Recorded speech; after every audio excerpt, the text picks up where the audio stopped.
যে যুবকটা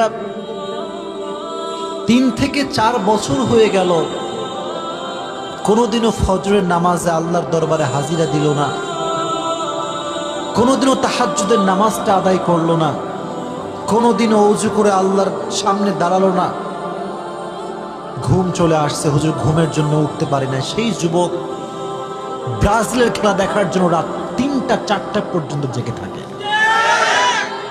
তোমার ঈমান কোথায়? তোমার ঈমান কোথায়? রবের সামনে দাঁড়াবার জন্য হাজার বাহানা। ঘুম আসে নাই হুজুর, শেষ সাথে ঘুমিয়ে গেছিলাম, উঠতে পারি নাই।